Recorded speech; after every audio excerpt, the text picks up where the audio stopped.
नमस्कार, मैं हूं भावना पंडिता और आप देख रहे हैं द राइट न्यूज़।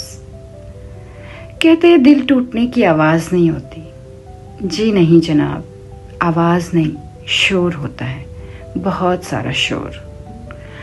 और ये शोर सिर्फ उसे सुनाई देता है जिसका दिल टूटा हो। अब क्या ये दिल ऐसे टूटता है जैसे हमने गाने में सुना है, इस दिल के टुकड़े हजार हुए, कोई यहाँ गिरा कोई वहाँ गिरा? क्या ऐसा होता है? जी नहीं, ऐसा भी नहीं होता है। तो फिर ये टर्म दिल टूटना ये कहाँ से आई? देखिए, जब हम इंटेंस इमोशनल पेन से गुजर रहे होते हैं, बहुत सारा स्ट्रेस होता है। ये intense emotional pain different reasons की वजह से हो सकता है, जैसे किसी का कोई पर्सनल लॉस हुआ हो, किसी के लिए लॉन्गिंग हो, या किसी लाउड वन की डेथ हो, या हमारे सेल्फ एस्टीम को चोट पहुंची हो। कभी कभी तो किसी ने प्यार में धोखा खाया हो, ये भी एक बहुत बड़ा रीज़न होता है इमोशनल पेन का। तो ये जो सारी चीज़ें हैं ये ट्रिगर करती है सडन सीवियर चेस्ट पेन, जिसको एंजाइना भी बोलते हैं। हमें फील होता है कि जैसे हमारा दिल अभी सीने से बाहर निकल आएगा, हमारी छाती फट जाएगी, ऐसा फील होता है।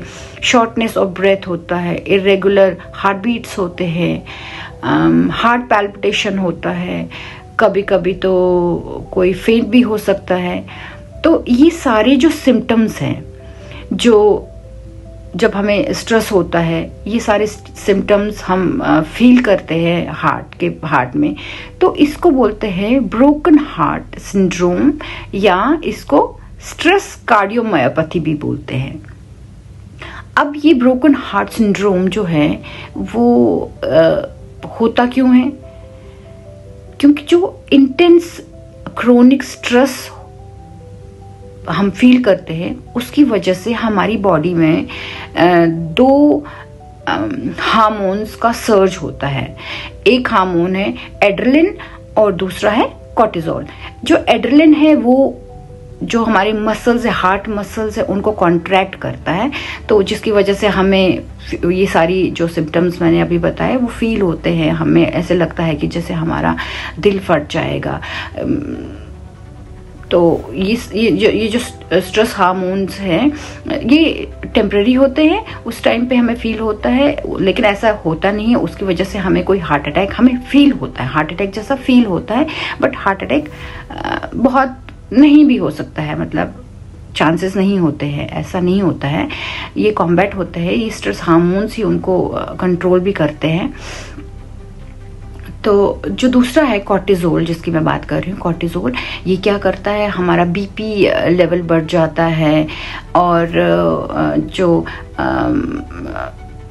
फैट सेल्स डिपॉजिट करता है ये अराउंड मिडरिफ, जो एब्डोमिनल एरिया होता है, वहाँ पे ये फैट सेल्स डिपॉजिट करता है। तभी जो ज़्यादा स्ट्रेस लेते हैं, आप देखेंगे कि अगर कोई ज़्यादा स्ट्रेस लेता हो उसका वेट गेन होता है, उसके बाल भी झड़ते हैं, और भी कई सारी प्रॉब्लम्स वो फेस करता है, बीपी बढ़ जाता है।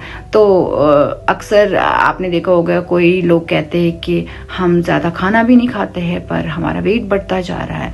तो हो सकता है कि वो स्ट्रेस ज़्यादा लेते हो, इस स्ट्रेस की वजह से उनका कॉर्टिसोल लेवल बढ़ जाता है, और कॉर्टिसोल से उनके जो एब्डोमेन एरिया है, टमी एरिया है, वो बल्ज हो जाता है। तो स्ट्रेस लेना नहीं है। अगर स्ट्रेस हो या ऐसा कोई इमोशनल पेन हो, जो भगवान करे किसी को फील ना हो, ऐसा कोई पेन या कोई भी स्ट्रेस से ना गुजरे, कोई भी इमोशनल पेन से ना गुजरे, बट अगर ऐसा होता है तो अपनी बॉडी को, अपने माइंड को काम डाउन करने की कोशिश करनी है। कुछ ऐसी एक्सरसाइज करने की कोशिश करती है जिससे हम काम डाउन हो सके, जैसे योगा हो गया, हम